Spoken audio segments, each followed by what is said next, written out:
Bonjour, bienvenue à vous pour cette nouvelle vidéo.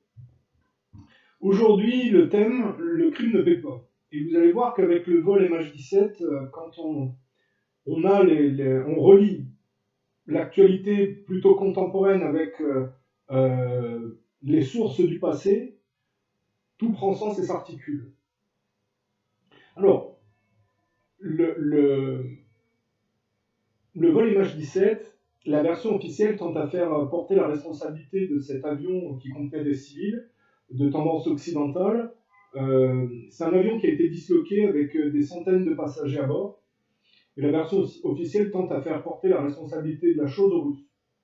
J'ai travaillé sur le sujet et il s'avère que c'est un pilote ukrainien pro-occidental, nerveux, incapable de se maîtriser et agressif, haineux envers les Russes, qui, en croyant avoir affaire à l'avion présidentiel, l'avion de Poutine, si vous voulez, a détruit le vol en question. On a le nom, le pilote s'est suicidé entre-temps, on a les témoignages des radaristes, et on a effectivement les photos de la carlingue qui montrent des tirs parallèles, en plus des traces d'explosifs, qui excluent des tirs par le bas, mais qui correspondent à des tirs d'un chasseur qui était plus au niveau de l'avion, c'est-à-dire qui suivait l'avion. Donc, on a ces éléments-là, et on se rappelle que c'était à l'époque d'Obama, mais il y a une autre méthodologie pour comprendre la réalité de ce qui s'est passé. Alors, pour comprendre ce contexte d'anti-Russie frénésique de la période Obama, il faut comprendre le contexte de la guerre froide. Parce que les origines de l'anti-Russie actuelle, entre le bloc occidental et les pays moins nombreux qui sont reliés à la Russie, pour comprendre ce conflit-là, il faut comprendre d'où viennent les origines, c'est la guerre froide. Donc, on avait expliqué que le bolchevisme avait été pensé depuis l'Angleterre pour dégrader l'orthodoxie, la zombifier, la superficialiser, l'industrialiser et faire rejoindre les peuples slaves touchés par cette idéologie réformatrice, mais extrêmement,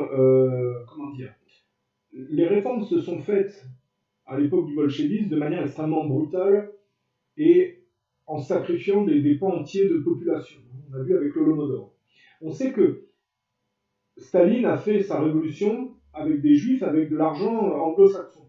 Mais progressivement, le but était d'unifier les peuples slaves avec les peuples qui avaient été industrialisés massivement suite à la dégradation des économies religieuses d'antan et le remplacement par l'ère industrialiste très protestante en réalité.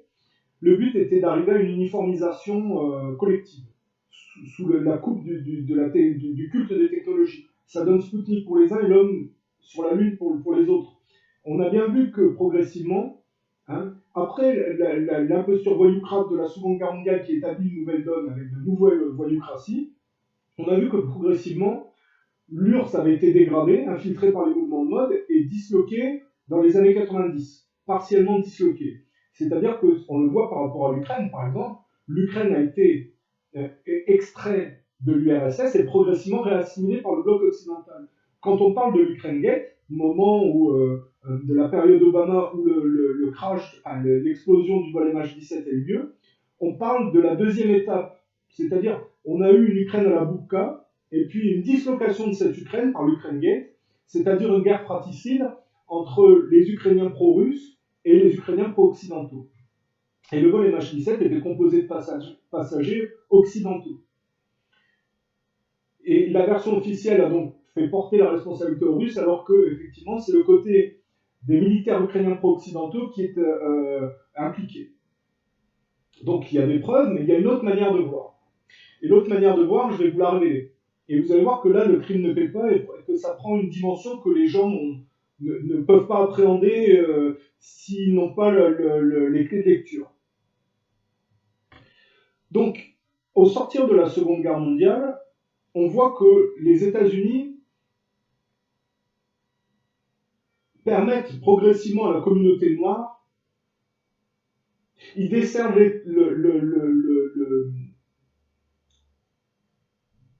la communauté noire était, si vous voulez, maintenue dans un état de défaussement et il y avait une barrière. Et progressivement, la société américaine déverrouille les loquets, on va le dire comme ça. Harry Truman, qui avait des liens avec le Ku Klux Klan, était choqué à la fin de la Seconde Guerre mondiale. Les Noirs qui étaient envoyés au front reviennent et sont déchargés de canons et battus. Donc il va leur ouvrir des postes dans les administrations et les ligues sportives, en parallèle, vont leur offrir des contrats. Donc progressivement, la communauté noire va avoir accès à des clés de lecture qui vont lui permettre de ne plus être maintenue dans un état tel que l'ancien modèle le perpétuait.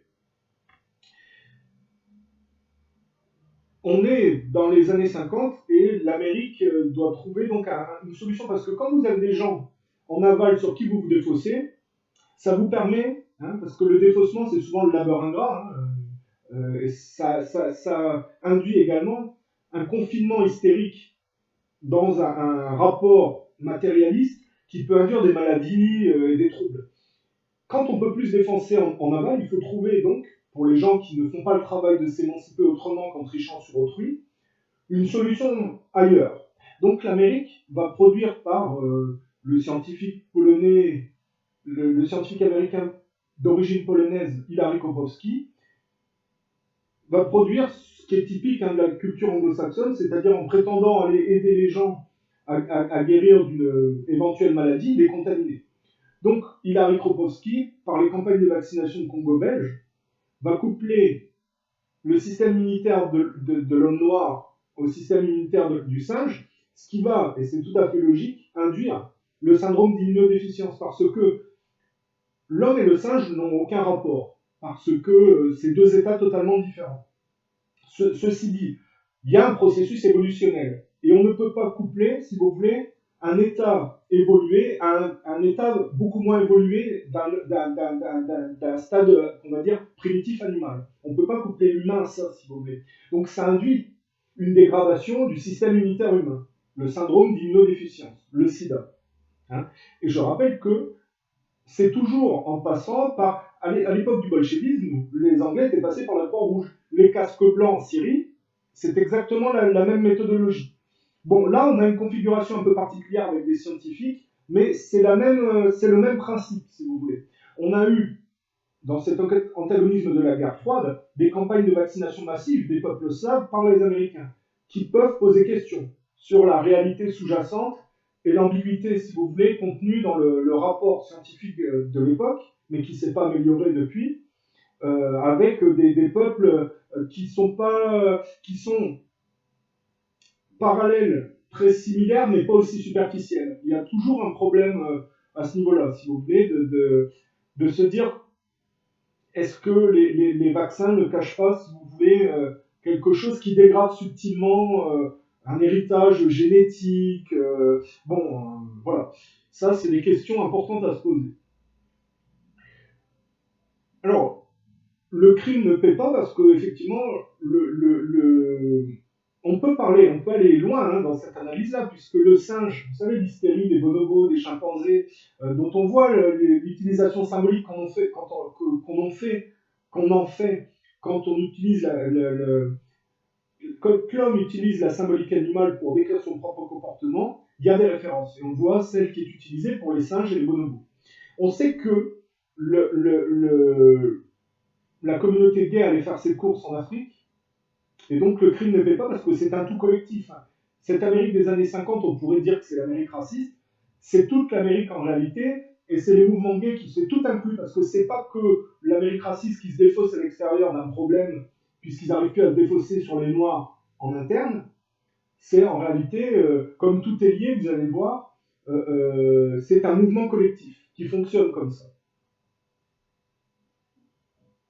Je fais une parenthèse, j'ai été très déçu de voir que Jean-Marie Le Pen avait été interviewé par Conversum. Je veux dire, Probablement l'entourage de Jean-Marie Le Pen n'a pas fait office de protection parce qu'il me semble que Conversano a fait des vidéos où il se filmait de manière extrêmement glauque, avec un rapport dénudé très très malsain, si vous voulez. Alors moi j'ai été très déçu parce que je me dis comment ça se fait que Jean-Marie Le Pen accorde une interview à un type comme ça. Moi par exemple, j'ai jamais été mal poli ou quoi qu'est-ce. Ça fait des années que je relance Jean-Marie Le Pen par mail et puis ER pour avoir accès, si vous voulez, à la version qu'ils ont de l'assassinat de Kennedy et l'implication éventuelle de l'OAS, hein, qui a été proche de l'extrême droite. Il y a une omerta là-dessus. Si vous voulez. Moi, j'ai jamais eu de réponse ou d'interview de Jean-Marie Le Pen, alors que Conversano, il suffit que le type se filme les fesses à l'air, si vous voulez, mais lui, il peut faire une interview. Bon, c'est pour ça que je précise que je suis pas nationaliste aujourd'hui. C'est pas mon truc. J'avoue que le drapeau bleu, blanc, rouge, issu de la Révolution française et la Marseillaise, c'est pas mon truc. Après, les gens font ce qu'ils veulent, hein, si vous voulez. C'est vrai que moi, quand je regarde un match de foot, je cherche pas à voir la France gagner forcément. Ce qui m'intéresse, c'est voir l'équipe qui est la plus morale, qui joue le mieux, avec qui a le meilleur état d'esprit, si vous voulez. Si on a une France de type actuel qui gagne la Coupe du Monde, ça m'intéresse pas, si vous voulez. Je suis pas nationaliste hein, là-dessus, que ce soit clair. Et je suis très déçu par le nationalisme français. Après, on peut creuser. Hein. Moi, c'est une question que je pose parce que je sais pas.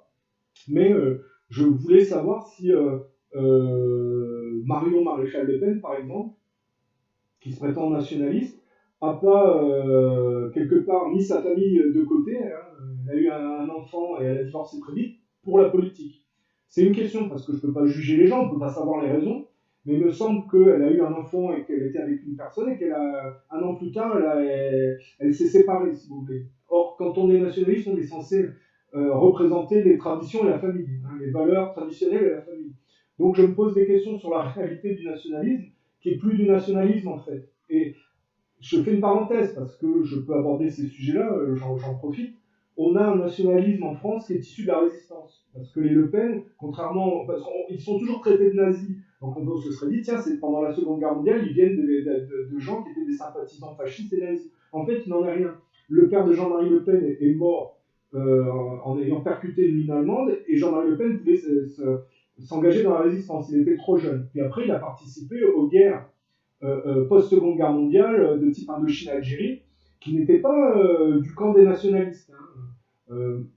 Donc, on a un nationalisme qui est issu de la résistance, qui explique probablement la désagrégation. J'ai expliqué que je ne sais pas son nom, hein, c'est très compliqué, Forget ou je ne sais pas quoi. On a un asiatique qui s'est pris en photo sous le prisme du satanisme rothschildien et qui est le copain de Marion Maréchal Le Pen. Et on m'a dit, effectivement, Marion Maréchal Le Pen, son père, est un franc-maçon proche du Mossad, si vous voulez. Donc on peut voir au travers du nationalisme aujourd'hui un héritage disloqué, hein, qui n'est pas en fait une véritable version d'un nationalisme. Et d'ailleurs, je me demande si on peut, en tant que nationaliste, être pour le drapeau tricolore de la Révolution satanique française et la Marseillaise, en réalité. Si on est pour les valeurs chrétiennes, on ne peut pas cautionner une guerre ou une révolution d'inspiration libérale anglaise déjà, et ensuite où la violence meurtrière a pris le pas sur la raison et l'émancipation par la droiture, si vous voulez. Donc toutes ces questions, elles se posent aussi, hein, parce qu'on a des nationalistes parfois un peu crasses, hein, qui sont la Marseillaise, le drapeau français, et je soutiens conditionnellement mon équipe. Mais enfin, on a aujourd'hui un PSG made, on va utiliser les termes anglo-saxons parce que ça va bien made in Qatar, avec des joueurs qui sont mercenaires, qui sont vraiment débauchés par le mondialisme. Hein. Ça n'a aucun intérêt, une équipe de foot de type PSG actuellement. D'ailleurs, ils ne gagnent pas. Pourquoi ? Parce qu'il n'y a aucune originalité de l'identité parisienne. Sauf à comprendre que l'identité parisienne, c'est la dislocation mondialiste. Vous voyez ce que je veux dire? Donc, les gens parce qu'il y aurait un match de foot entre le PSG et, par exemple, je ne sais pas, Barcelone, serait pour le PSG parce que c'est français, ce que moi j'identifierais comme du nationalisme bête et peu lucide. Bon, moi, c'est pas mon truc, hein, absolument pas. Donc, je reviens à ce que je disais, parce que je disais tout est lié. On parlait du virus du sida. quand on entend, parce qu'aujourd'hui on parle du coronavirus, quand on entend Jean-Marie Le Pen parler en amont de comment solutionner le problème de surpopulation en Afrique, de manière très ambiguë, en laissant sous-entendre qu'un virus, c'est exactement les propos de Philippe de Montbanen.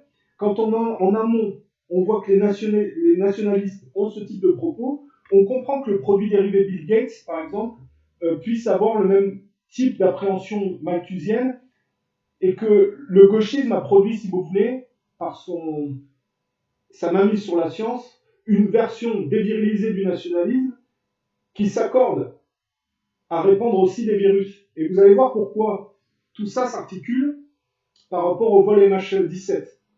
Parce que l'Amérique d'après-guerre, qui permet aux Noirs de plus s'émanciper, va donner effectivement Rosa Parks, qui va refuser de laisser sa place dans un bus à un blanc. Et puis de Rosa Parks va naître Martin Luther King. On va très vite arriver à l'époque de Kennedy. C'est-à-dire un type qui a une malchance incroyable parce qu'il est issu de l'Irlande catholique dans un monde anglo-saxon protestant. C'est-à-dire qu'il y a une très grande proximité culturelle tout en ayant un relief un peu plus moral, mais qui est très ténu. C'est ce qui explique en réalité que les Kennedy vont disparaître dans ces oppositions subtiles parce que leur trop grande porosité, leur trop grande ambiguïté par rapport aux idées qu'ils proposaient, c'est-à-dire ils n'avaient pas la force d'impact et ils n'étaient pas assez clairs par rapport à leurs idées, ce qui fait que le côté organisé, moins viril au niveau moral protestant, a pris le dessus. Le mauvais côté protestant, parce qu'il y a des protestants qui ont essayé de calmer Kennedy. Mais on a vu que sur le tout collectif, c'est l'aspect le moins vertueux qui l'a pris parce que Kennedy était trop ambigu. Vous allez voir ça. On a un jeune avec des idées très libérales, très progressistes en réalité, qui veut faire payer des impôts aux vieilles familles établies, comme tout le monde, et donc qui veut remettre en cause en réalité la captation économique de la société américaine par le patronat via la Fed.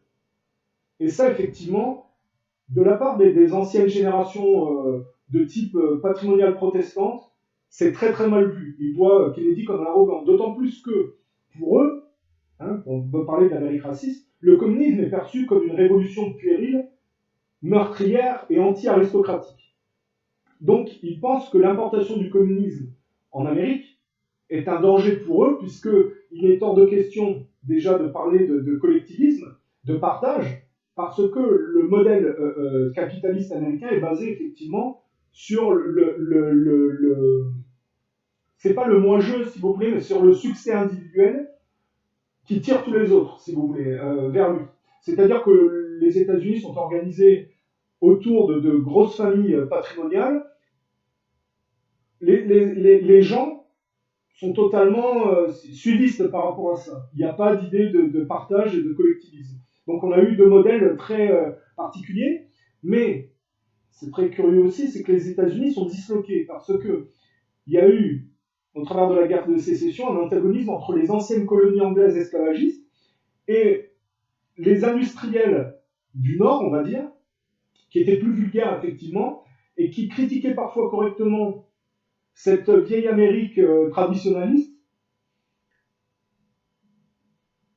en voulant en réalité, c'est comme la Révolution française, s'y substituer pour s'arroger d'une certaine manière les mêmes privilèges, avec quelques avancées.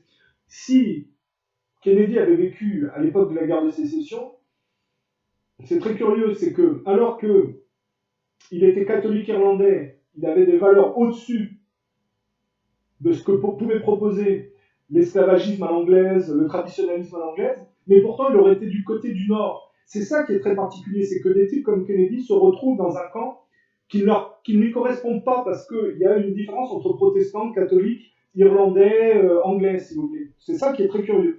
Donc Kennedy, qui a, ceci dit au passant, avait une maîtresse communiste, il avait été enregistré par Hoover, qui lui était un homosexuel raciste. Kennedy voulait faire la paix avec les Russes. Il avait des accords secrets avec Khrouchtchev, avec Fidel Castro. Il voulait se désengager du Vietnam, mais le problème de Kennedy, c'est qu'effectivement, c'était pas un sympathisant communiste. Hein, quand il dit Ich bin Berliner, il est dans la contamination du côté anglo-saxonne du produit original continental qui a été dégradé par la Seconde Guerre mondiale. Il faut comprendre. On est dans le relativisme des mouvements anglo-saxons. Et donc, Kennedy a été assassiné en partie par les traditionnalistes. En fait, tout le monde lui a sauté dessus à Kennedy. La mafia, la CIA, les anglophiles, sionistes, le patrimoine, parce que il avait des idées qui étaient extrêmement perturbantes pour les gens ancrés dans leur complaisance historique, on va dire. Mais en plus de ça, il était trop ambigu. Donc il était en fait une proie facile. Et si Kennedy avait une force d'impact suffisante, il y aurait eu au sein des services américains des gens qui auraient fait tampon et qui n'auraient pas, si vous voulez, autorisé l'assassinat. On voit qu'il a été esselé, que très peu de gens ont essayé de prévenir. Enfin, il y a eu des gens en plus, c'est ça qui est pénible, qui ont prévenu, mais pourtant, ça n'a pas suffi. Il n'y avait pas assez de gens de son côté, si vous voulez. Donc Kennedy voulait faire la paix avec les Russes, il a été assassiné pour raison d'anticommunisme, et l'anticommunisme de cette Amérique raciste a primé sur l'antisionisme. Donc Lyndon B. Johnson, qui a mis en place l'assassinat, a effectivement réengagé l'Amérique au Vietnam, alors que Kennedy était en train... Quand on écoute le discours de McNamara, que McNamara a par rapport à la guerre du Vietnam, il est clair. Kennedy est pour le désengagement, mais il est moins clair. Il est un peu plus ambigu, si vous voulez. C'est cette ambiguïté-là qui va perdre Kennedy, en fait. Et Kennedy qui demandait des comptes au programme nucléaire israélien. On voit que au modèle patronal complaisant américain correspond une contrepartie juive voyoucrate. C'est pour ça que tout est lié. Le fait que Kennedy demande des comptes à Israël sur le programme nucléaire, qui remet en cause la Fed, c'est remettre en cause, si vous voulez, le côté en amont raciste américain établi qui ne veut pas de réforme à ce niveau-là. Et dont la complaisance se manifeste par un bout de tableau voyoucrate juif qui lui correspond. Alors, il ne faut pas être dupe, parce que Kennedy est dans le camp qui essaie de s'y substituer. On rappelle que Martin Luther King, qui correspondait aussi à l'époque Kennedy, n'était pas un homme vertueux. Hein. Il avait été également enregistré par Hoover en train de molester des prostituées blanches par vengeance, hein, par rapport au passé esclavagiste. Hein. On est loin du type qui, en façade, affichait être vertueux et vouloir un rapport apaisé à la communauté blanche, si vous voulez. Après, parce que la sexualité, la retranscription d'un rapport au monde, c'est le plus petit dénominateur commun, on va dire. C'est pour ça que là, des gens disent ah oui, pas de puritanisme suite à l'affaire Griveaux. J'ai un point de vue sur le sujet qui est particulier. C'est que je ne suis pas un fan des anglo-saxons. Leur puritanisme est bidon et totalement... comment dire, on voit que normalement un politicien est censé arriver à des postes à responsabilité parce qu'il a eu un comportement moral vertueux. On voit bien que dans la vie politique américaine, leur puritanisme est vraiment une façade qui ne dupe personne. Mais dans l'absolu, moi, je suis pour le puritanisme. C'est-à-dire que des gens qui sont malsains sexuellement et qui sont piégés dessus devraient être écartés effectivement de la gestion collective. C'est mon avis. Donc je dis Martin Luther King, Malcolm X, et Kennedy, il y avait des idées qui étaient au-dessus de l'Amérique traditionnaliste, pour Kennedy notamment, mais il y avait aussi une grande ambiguïté. Ambiguïté, notamment du mouvement noir, qu'on va trouver par exemple à un autre niveau avec Nelson Mandela et son influence, on va dire, de plus de tendance trotskiste, parce que Nelson Mandela, dans son marxisme, soi-disant, on est pour l'Afrique du Sud, hein, on parle de l'Afrique du Sud, a été encadré par les Israéliens. Hein. Le marxisme de Mandela vient c'est pour ça que je dis que c'est pas du véritable marxisme à la russe, si vous voulez, c'est plus une influence juive israélienne. Pour ça que, et ça donne le remplacement de la bourgeoisie blanche en Afrique du Sud par une bourgeoisie noire qui est tout aussi spoliatrice envers les natifs. Parce qu'ils utilisent l'image du natif noir pour remplacer les blancs, alors qu'ils ne sont qu'une sous-copie des blancs au niveau de la bourgeoisie, s'il vous plaît. Voilà toute l'imposture aussi des mouvements émancipateurs noirs détournés par Israël. Et donc, Kennedy se fait assassiner, et on va disloquer l'héritage de ces années 60 qui était ambigu. Je rappelle que le frère de Kennedy est mort d'une manière aussi particulière, c'est que Bobby Kennedy a été tué par un type en arrière, qui était un policier qui lui a tiré dans le dos, mais on a fait croire à la version d'un pro-palestinien qui a été manipulé par hypnose. Et on ne peut pas, si vous voulez, procéder, on ne peut pas mettre en place un meurtre comme ça si Bobby Kennedy lui-même, parce que si on dit que le Palestine-Israël est le bout de tableau dérivé d'une tentative défaitiste par rapport à l'aspiration israélienne, et que les gens sont tous plus ou moins liés à ce rapport entre Palestiniens et Israéliens colons, si vous voulez. C'est-à-dire que c'est une lutte de bout de tableau, c'est-à-dire le côté palestinien qui est en train d'être défait par le matérialisme israélien, et tout ça par médiation, et comment dire, conglomère la psyché collective des gens dans une lutte subtile. Et on peut dire que si Bobby Kennedy est mort de cette manière, c'est que lui aussi, effectivement, était pris dans cette ambiguïté. La famille Kennedy n'a jamais été capable de dénoncer les assassins publiquement et d'être clair. Ils ont toujours été très proches. Il y en a même qui ont totalement joué le jeu de la politique. Il y en a un qui a parfois des idées intéressantes, mais on voit qu'il a une toute petite voix. Il lui reste qu'un mince filet résiduel pour s'exprimer, si vous voulez. On voit bien qu'il n'y a pas chez les Kennedy, et c'est ça le malheur des Irlandais en réalité, la capacité de s'extraire de ce siphon aspirant défaitiste et matérialiste. Je vais vous prendre un autre exemple pour le dire. Pour le 11 septembre, vous aviez le Mossad qui était impliqué dans la destruction des tours jumelles. On a eu des agents juifs qui sautaient sur leur voiture de joie au moment où les tours sont tombées. Ce qu'ont fait les Israéliens, c'est filmer des enfants arabes à qui ils avaient donné des bonbons en train de danser pour dire « Regardez les Arabes qui se réjouissent des attentats du 11 septembre ». Tout ça pour cacher que c'était en réalité les Israéliens. Mais ils n'ont pu avoir d'impact dans l'inconscient collectif que parce que l'inconscient collectif était complètement en déshérence, si vous voulez, et donc les gens étant de plus en plus superficialisés n'arrivaient pas à réaliser cette espèce de siphon, de trou noir qui les aspire, si vous voulez. On peut dire que pour certaines personnes, la Palestine est le point de jonction collective d'une lutte résiduelle entre quelque chose comment dire, de moins matérialiste et quelque chose de tout à fait matérialiste qui essaye de prendre le dessus. Hein, la colonisation des Juifs en Palestine, c'est un peu la symbolique de la perte du combat entre le matérialisme et le rapport moins matérialiste. Bon.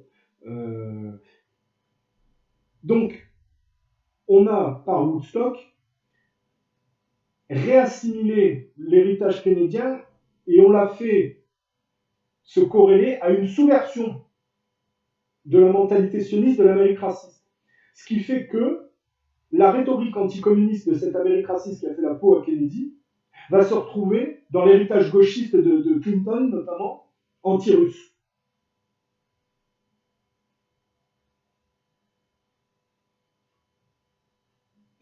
De la même manière que Bush a fait la guerre en Irak sur le terrain, les deux Bush, le père et fils, on a, en général, parce qu'il y a eu des scandales après qui ont totalement décrédibilisé Clinton, s'il n'y avait pas ces scandales sexuels et de pédophilie pour les Clinton, Bill Clinton aurait encore une certaine aura aux États-Unis. Simplement, ce qu'il faut dire, c'est que quand il fait l'embargo avec Madeleine Albright sur l'Irak, il fait plus de morts que Bush n'en fait.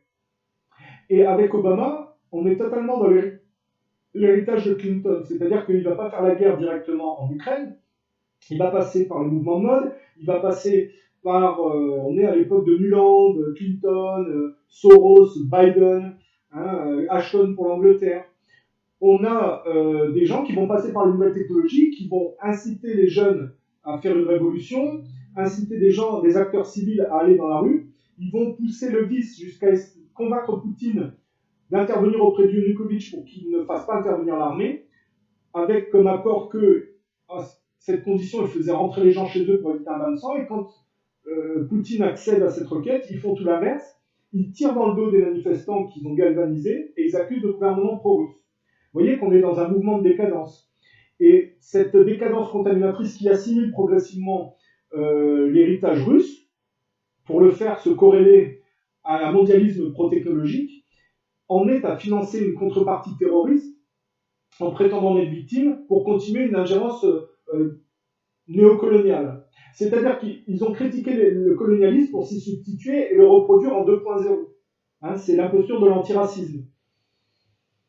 Et à l'époque de l'Ukraine Gate, ce mouvement contaminateur, eh bien, se retrouve dans l'armée ukrainienne. On se rappelle que les Américains étaient alliés avec des néo-nazis. Hein, Clinton, Biden étaient alliés avec des néo-nazis ukrainiens contre les pro-russes. Et l'armée ukrainienne pro-occidentale, donc, était composée de gens incapables de se maîtriser. Et c'est eux qui, croyant voir l'avion de Poutine, ont abattu le vol MH17. Et c'est là que les choses s'emboîtent et que vous allez voir que le crime ne paie vraiment pas. C'est que dans le vol MH17, il y avait des scientifiques américains qui travaillaient sur la résolution du problème du virus du sida.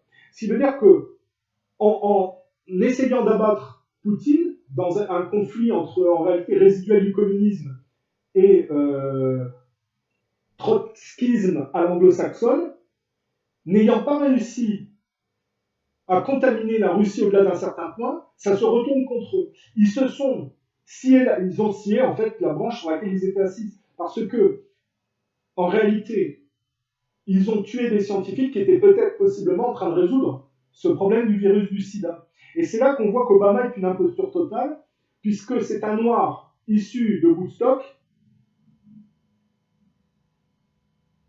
qui n'est qu'une sous-version de l'Amérique raciste qui a mis le sida en place, s'il vous plaît.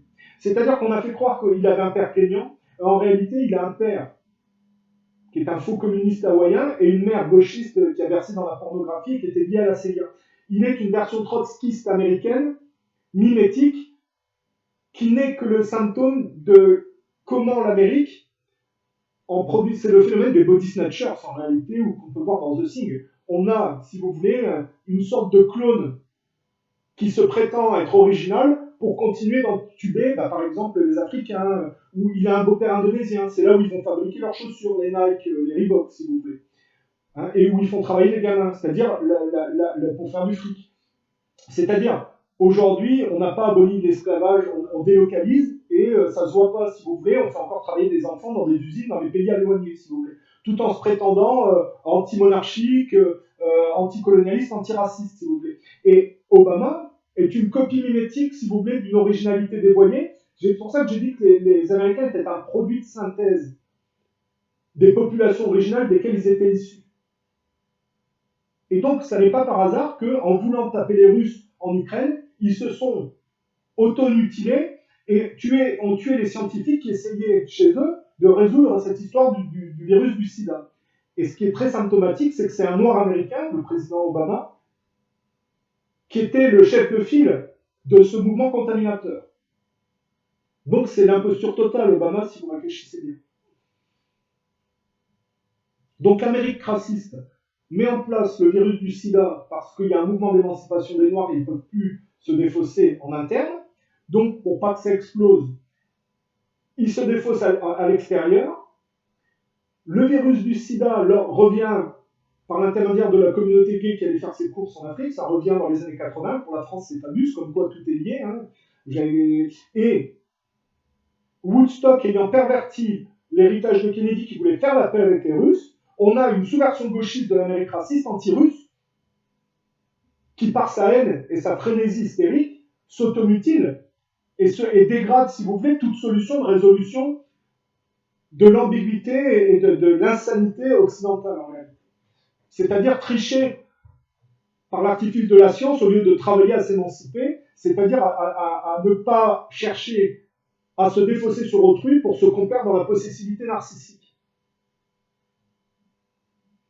C'est là tout le problème de la Fed et du fait que Kennedy voulait faire payer des impôts, remettre la main sur la Fed, faire la paix avec les Russes, avec l'ambiguïté d'être du côté, si vous voulez, c'est ça qui est très, très curieux avec Kennedy, c'est qu'il a des idées comme ça qui sont en amont très bien, mais il est quand même du côté du camp qui veut se substituer à l'héritage traditionnaliste.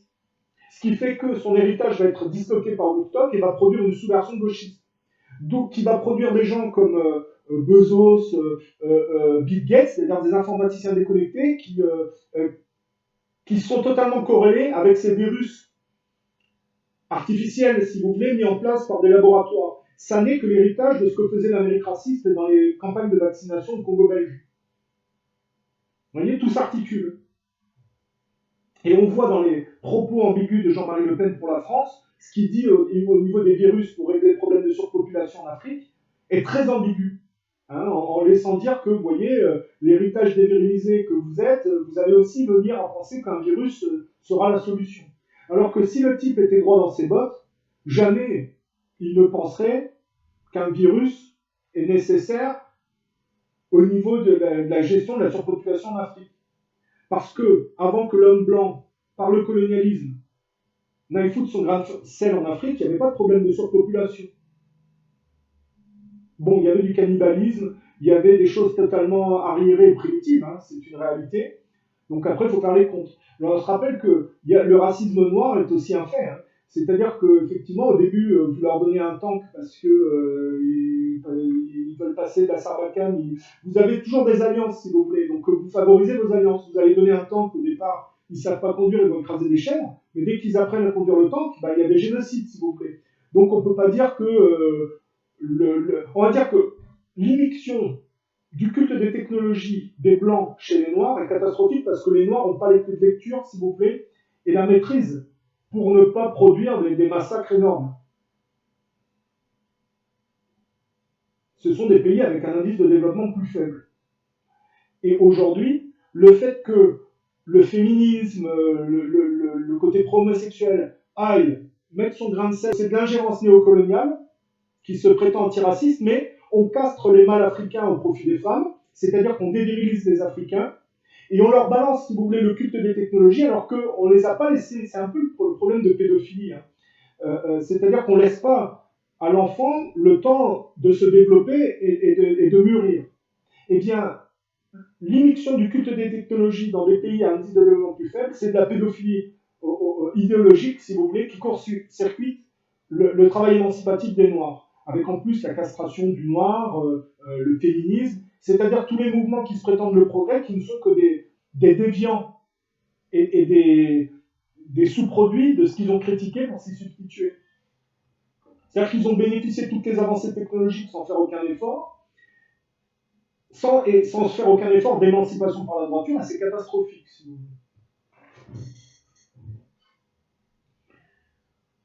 Donc après, on peut aller plus loin. Hein. On peut dire que pour Charlie Hebdo, le Bataclan, on a pareil, on a des bobos dont la contrepartie, c'est des jeunes de banlieue violents. Hein, on va dire cette histoire de mai 68, la dérive patronale qui fait venir des immigrés qui les cantonnent dans les bars d'immeubles.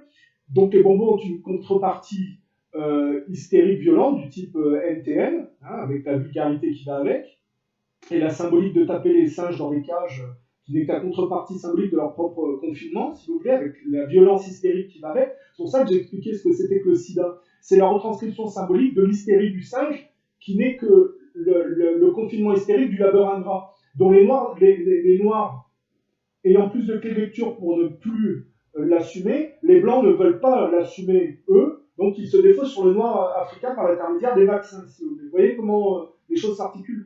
Bon, je dis, en France, on avait cette histoire de mai 68 avec les bobos et leur contrepartie violente, c'était des jeunes issus de l'immigration super violents mais très très superficiels.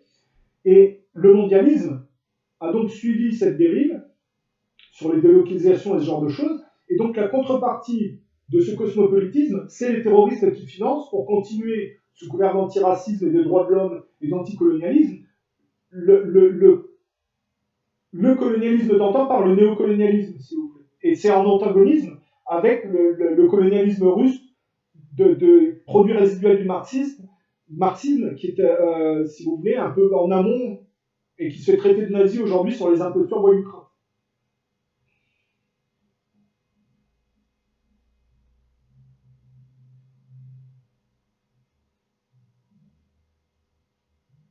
Alors je ne sais pas si j'étais assez clair, donc je vais reprendre mon explication. Au sortir de la Seconde Guerre mondiale, il y a une volonté de laisser, si vous voulez, plus d'ouverture à la communauté noire. Donc,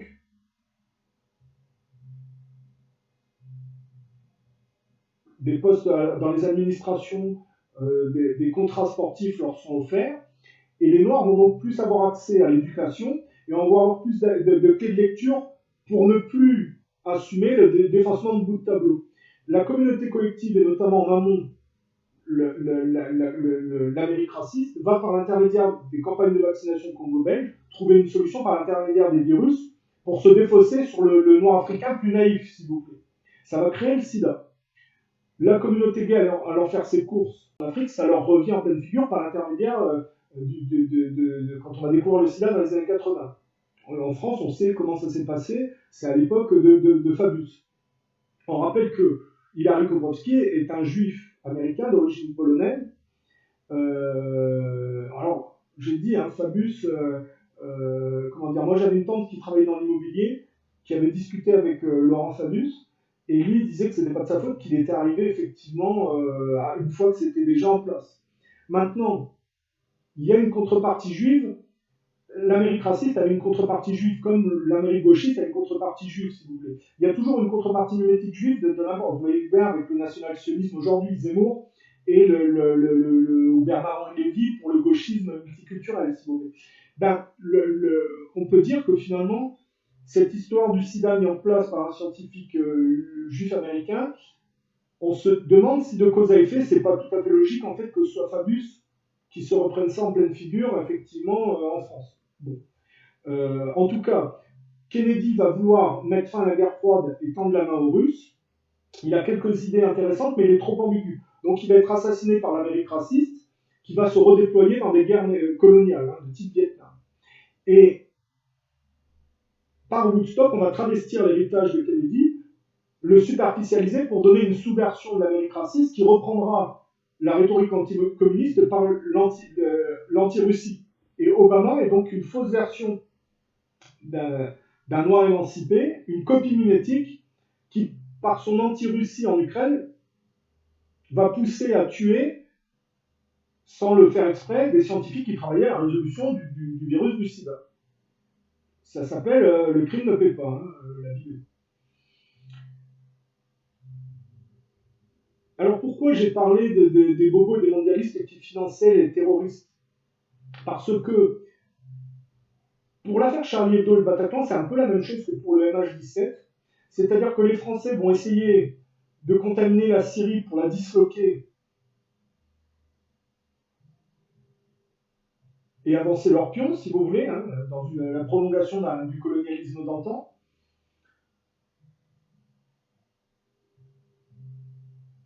Et on voit que l'époque de François Hollande, qui est un social traître, on peut voir l'antagonisme entre Poutine, résiduel du communisme, et François Hollande, résiduel socialiste des sociotraîtres. On peut voir l'antagonisme entre Staline et Trotsky quelque part, même s'il faut le transposer à la France. Mais quand les Russes ont bloqué le déferlement de violence, c'est-à-dire le défaussement français notamment, par l'intermédiaire des terroristes, quand les Russes ont bloqué parce qu'ils ont refusé que la Syrie se fasse disloquer, eh bien la violence qui ne pouvait pas s'exprimer en Syrie, la violence de la France, a été réinvestie à l'intérieur de la France. Et comme les gens, les nationalistes ne sont pas aussi superficiels et n'ont pas d'accroche qui permettrait, si vous voulez, au terrorisme gauchiste de fomenter des attentats contre eux, ça se retourne en interne contre les gauchistes eux-mêmes, ce qui fait que des jeunes de banlieue qui correspondaient aux bobos, si vous voulez, ont été retournés contre des terroristes intellectuels de type Charlie Hebdo, pro-litistes. Et le Bataclan, c'est pareil. C'est pas des nationalistes qui ont été à ces concerts, c'est des bobos. C'est-à-dire des gens très portés sur la culture protestante. Il fallait voir le type de concert qu'il y avait au Bataclan. Et donc, on a des attentats mis en place par l'État français avec le Mossad et les anglo-saxons, qui sont sur le mode des juifs qui, n'arrivant plus à convaincre, si vous voulez, s'automutilent en accusant les nationalistes, du coup, pour inverser les valeurs et accélérer la chute, si vous voulez. Parce qu'il y a une ambiguïté sociale et qu'il n'y a pas d'amorce d'inversion. Pareil, pour l'Ukraine, c'est parce qu'il y a une ambiguïté au niveau des peuples, qu'il y a un bras de fer, si vous voulez.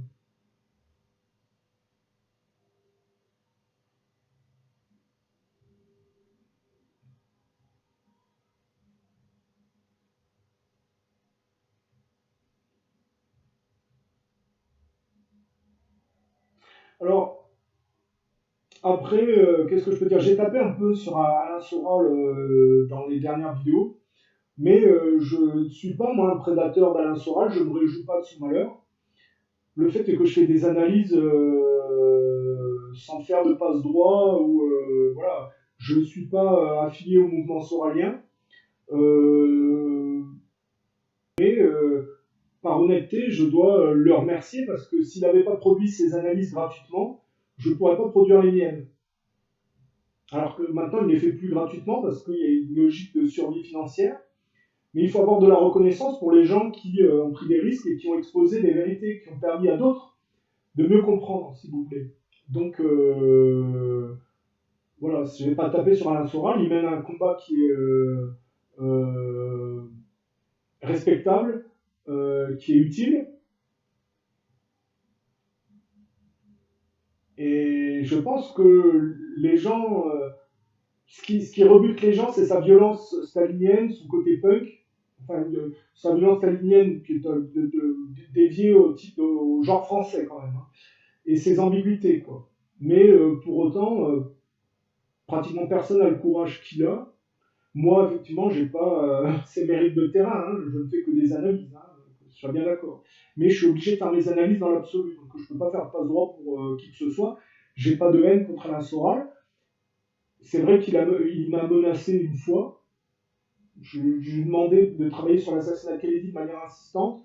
Ça l'a énervé. Il a menacé il m'a dit qu'il me réservait le sort de conversation. Bon, moi je connais un peu la personnalité de ce genre d'individu. La violence intellectuelle ou la violence physique, j'y suis habitué, c'est pas un problème pour moi, donc ça me choque pas, ça me galvanise pas ou ça me pique pas, si vous voulez, je passe très vite là-dessus. Donc la réalité, c'est que je suis bien obligé d'être reconnaissant vers lui, même si j'ai pas plus de sympathie que ça pour lui à cause de son caractère, si vous voulez. Et mais bon, ce qu'il fait est tout à fait respectable et courageux. C'est pas satisfaisant pour moi. Il y a trop d'ambiguïté typiquement française. Parce qu'on n'est quand même pas dans une France qui gagne. Excusez-moi, on ne peut pas aujourd'hui se glorifier de voir la justice dégoûter des adversaires qui passent leur temps à porter plainte. Le jour où ça sera Soral qui porte plainte contre Aziza et que Aziza sera condamnée, oui, alors là, peut-être qu'on pourra dire qu'on a affaire à des gagnants. Pour l'instant, on a affaire à des gens qui sont agressés et qui se voient portés devant les tribunaux et qui disent ouf, la justice a dégoûté nos adversaires. On n'est pas dans l'inverse, c'est-à-dire de porter plainte contre Bernard-Henri Lévy pour des tas de raisons qui seraient totalement légitimes. On n'a pas de gagnant à ce niveau-là, s'il vous plaît. Donc il faut remettre les choses en place. C'est pour ça que moi, des fois, quand je regarde la France, je me dis, la France post-seconde guerre mondiale, de la gauche, et je vois ce que je vois du nationalisme, c'est honnêtement, c'est très préoccupant. La déshérence française est très préoccupante. Voilà.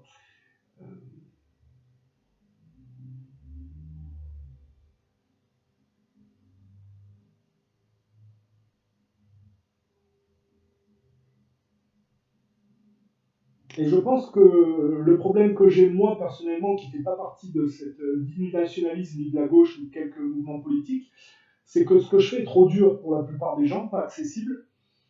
Donc il y a peu de gens en fait qui regardent, mais il y a quand même des gens qui comprennent, je le vois de temps à autre, et ça peut être utile à quelques individus. Je pense que de laisser comme ça des témoignages et des analyses n'est pas... Alors, sur YouTube, je suis pas en terre promise, hein. C'est évident qu'on fait partie avec YouTube de groupes qui s'inscrivent dans l'artificialisation. Mais nul endroit n'est inaccessible à une bonne parole, s'il vous plaît. Hein, quand on y a, moi, j'ai de haine envers personne, pas plus envers YouTube ou quoi qu'est-ce. Donc, j'expose une parole non violente et j'espère que bah, ça sera accessible le plus longtemps possible. Voilà. Ne pas tomber dans la haine, la colère, la vengeance, car c'est la pire manière, si vous voulez, de pouvoir, par la lucidité et la clairvoyance, c'est la colère, la vengeance, vous aveugle et vous empêche, si vous voulez, de trouver des solutions de manière sereine. Ce que veulent les gens qui sont, on va dire, les torches humaines, c'est vous brûler dans leur même feu de haine et de défaitisme. Donc, quels que soient les malheurs qui vous arrivent, il faut toujours garder la tête haute et s'en sortir par le haut et ne pas être attiré par les égos complexés narcissiques. Pensez à garder ça en tête, c'est très important.